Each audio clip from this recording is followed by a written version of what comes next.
बिस्मिल्लाहिर्रहमानिर्रहीम अस्सलामुअलैकुम। उम्मीद करनी आ सारे मेरे बहन भाई ठीक हो सो। आज मैं बनाई पई हाँ बेसन वाले पकौड़े। आलू बेसन के पकौड़े बनावन वास्ते मैं 4 ਤੋਂ 5 आलू लै लिया। ਹੁਣ मैं आलूआं ਦੇ छिलके ला लई सा। बिस्मिल्लाहिर्रहमानिर्रहीम। तुसीं इंज तरह छिलके ला लवण, कोई परेशानी नहीं, कोई मुश्किल नहीं होंदी, आसानी नाल ये काम हो वेंदे। मैं बरीक बरीक आलू कट लई सा। बिल्कुल इंज तरह तुसीं गोल गोल आलू कट लवणे पे। ਸਾਰੇ ਆਲੂ ਇਸੇ ਤਰ੍ਹਾਂ ਕੱਟ ਲਵਣੇ। ਅਗਰ ਤੁਹਾਡੇ ਕੋਲ ਕਮ ਟਾਈਮ ਹੈ ਇਫਤਾਰ ਵਿੱਚ ਤੇ ਤੁਸੀਂ ਇਹ ਵਾਲੇ ਆਲੂ ਪਕੌੜੇ ਬਣਾਓ, ਆਲੂ ਬੇਸਣ ਵਾਲੇ ਪਕੌੜੇ ਬਣਾਓ। ਇਹਦੇ ਵਿੱਚ ਕੋਈ ਮੁਸ਼ਕਿਲ ਨਹੀਂ ਹੈ, ਆਸਾਨੀ ਨਾਲ ਪਕੌੜੇ ਬਣ ਜਾਂਦੇ। ਨਾ ਮਸਾਲਾ ਬਣਾਉਣਾ ਪੈਂਦਾ ਨਾ ਕੋਈ, ਸਿਰਫ ਲਿਕਵਿਡ ਬਣਾਵੋ ਤੇ ਉਹਦੇ ਵਿੱਚ ਡਿਪ ਕਰਕੇ ਫਰਾਈ ਕਰ ਲਓ। ਬਿਲਕੁਲ ਆਸਾਨੀ ਰੈਸਪੀ ਹੈ ਪਈ ਇਨਸ਼ਾਅੱਲਾ, ਨਾ ਕੋਈ ਮੁਸ਼ਕਿਲ ਹੈ ਪਈ। ਇਹ ਤਾਂ ਆਸਾਨੀ ਨਾਲ ਬਣ ਜਾਂਦੇ ਨੇ। ਲਿਕਵਿਡ ਵਿੱਚ ਡਿਪ ਕਰਕੇ ਫਰਾਈ ਕਰ ਲਓ, ਆਸਾਨੀ ਨਾਲ ਇਹ ਪਕੌੜੇ ਬਣ ਜਾਂਦੇ ਨੇ। प्यारा जिहा बोल लैके ਉਹਦੇ ਵਿੱਚ ਅੱਧਾ ਕੱਪ बेसन ਦਾ शामिल कर ਲਈ ਸਾਂ। बिस्मिल्लाहिर्रहमानिर्रहीम। बेसन ਦੇ ਨਾਲ ਹੀ ਕੁਝ ਪਾਊਡਰ ਮਸਾਲੇ शामिल कर ਲਈ ਸਾਂ। ਨਮਕ, ਖੁਸ਼ਕ ਧਨੀਆ, ਨਾਲ ਦੇ ਨਾਲ ਲਾਲ ਮਿਰਚ ਪਾਊਡਰ ਵੀ शामिल ਕਰ ਲਈ ਸਾਂ। ਹੁਣ ਮੈਂ बेसन ਨਾਲ ਮਸਾਲਿਆਂ ਨੂੰ ਚੰਗੀ ਤਰ੍ਹਾਂ ਮਿਕਸ ਕਰ ਲਈ ਸਾਂ। ਕਰਨ ਤੋਂ ਬਾਅਦ ਇਹਦੇ ਵਿੱਚ ਥੋੜਾ ਥੋੜਾ ਪਾਣੀ ਕਰਕੇ ਬੈਟਰ ਤਿਆਰ ਕਰ ਲਵਣਾ ਹੈ ਪਈਆ। ਅਗਰ ਇੱਕਦਮ ਤੁਸੀਂ ਜ਼ਿਆਦਾ ਪਾਣੀ शामिल ਕਰਦੇ ਸੋ ਨਾ ਤੇ ਬੈਟਰ ਖਰਾਬ ਹੋਈ ਸੀ, ਉਹਦੇ ਵਿੱਚ ਰੋੜੀਆਂ ਬਣ ਹੋਈ ਸਨ। पानी थोड़ा थोड़ा इस्तेमाल करे सो ना तो बैटर इतना सोहना तो खूबसूरत तैयार हो सी इंशाअल्लाह। थोड़ा थोड़ा पानी शामिल करन नाल तुसी बैटर तैयार करे सो ना इतना सोहना तो खूबसूरत बैटर तैयार हो सी गाटा गाटा। अगू माह रमज़ान आंदा पई है। माह रमज़ान ते हर घर च रेसिपियां बनदियां पईयां। ये आलू बेसन वाले पकौड़े तुसी एक बार ज़रूर ट्राई करने इंशाअल्लाह। बड़ी मज़ेदार रेसिपी होंदी है पई ते ये रेसिपी ज़रूर ट्राई करिए। बिल्कुल तुसी इंज यार बैटर तैयार कर लवना है पिया। घी साडा पहले इत्थे गर्म होया खला है तो हुण मैं बेसन आलू पकौड़ा फ्राई करना शुरू करे सा। बिस्मिल्लाहिर्रहमानिर्रहीम। एक एक करके मैं फ्राई पैन में शामिल कर लई सा। इन्हां नूं 5 ਤੋਂ 7 मिनट उलट पलटते हुए फ्राई कर लई सा। इस ते 5 मिनट सिर्फ लगसन फ्राई करेंदे। बच्चियां ने बड़ा तंग कीता होया है कि अम्मी सानू जल्दी जल्दी कोई शै बना के दे।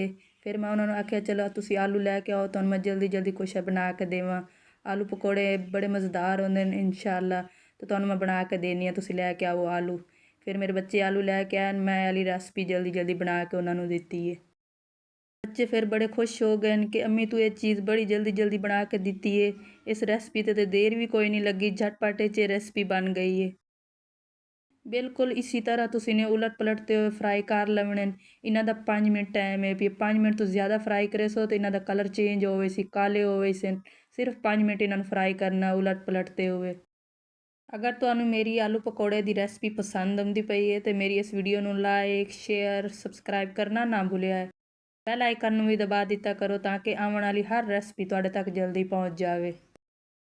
अल्लाह पाक तुहाडे माल जान रिज़्क च बरकत पावे। अल्लाह पाक हर मेरे बहन भाई नू दुख तकलीफ तो बचावे। आलू बेसन वाले पकौड़े इत्थे फ्राई हो चुके हैं तो हुण मैं बैर काढ़ लई सां। बिस्मिल्लाहिर्रहमानिर्रहीम।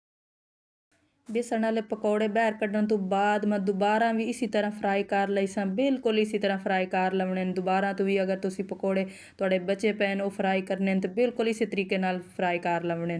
दोबारा तो पकौड़े फ्राई करने वास्ते एक एक करके मैं फ्राई पैन दोबारा तो शामिल कर लई सां। ये काम आसानी नाल हो वेंदे, कोई मुश्किल नहीं है पिया। ध्यान नाल पकौड़े विच घी पावणे चाहिए कि ताकि घी गर्म हथ उत्ते ना आ जाए, हथ ना जल जावे।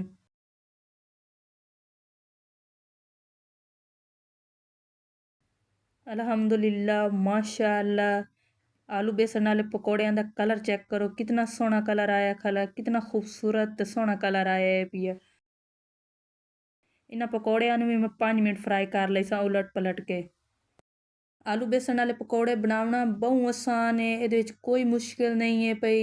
ये खावणे च बड़े मज़ेदार होंदे न। जितने वेखणे खूबसूरत लगदे पैन इंशाअल्लाह उस तो कई ज़्यादा ये खावणे च मज़ेदार होसन। ये वाली रेसिपी तुसां घरे ज़रूर ट्राई करनी है। ਤੁਸੀਂ ਮੇਰੇ ਭੈਣ ਭਾਈਆਂ ਨੇ ਮੈਨੂੰ ਕਮੈਂਟ ਕਰਨਾ ਹੈ ਕਿ ਮੇਰੀ ਇਹ ਰੈਸਪੀ ਤੁਹਾਨੂੰ ਕਿਹੋ ਜਿਹੀ ਲੱਗੀ ਹੈ ਪਈ। ਮੈਂ ਤੁਹਾਨੂੰ ਕਮੈਂਟ ਦਾ ਜਵਾਬ ਦੇ ਸਾਂ ਇਨਸ਼ਾਅੱਲਾ। ਪਕੌੜੇ ਇੱਥੇ ਫਰਾਈ ਹੋ ਗਏ ਤਾਂ ਹੁਣ ਮੈਂ ਬਾਹਰ ਕੱਢ ਲਈ ਸਾਂ। ਬਿਸਮਿल्लाहिर्रहमानिर्रहीम। अल्लाह पाक ਤੁਹਾਡੇ ਮਾਲ ਜਾਨ ਰਿਜ਼ਕ 'ਚ ਬਰਕਤ ਪਾਵੇ। अल्लाह पाक ਸਾਰੇ ਮੇਰੇ ਭੈਣ ਭਾਈਆਂ ਨੂੰ ਆਪਣੇ ਹਿਫਜ਼ੋ ਈਮਾਨ ਵਿੱਚ ਰੱਖੇ। ਅਗਲੀ ਵੀਡੀਓ 'ਚ ਮੁਲਾਕਾਤ ਹੋ ਸੀ। अल्लाह हाफिज़।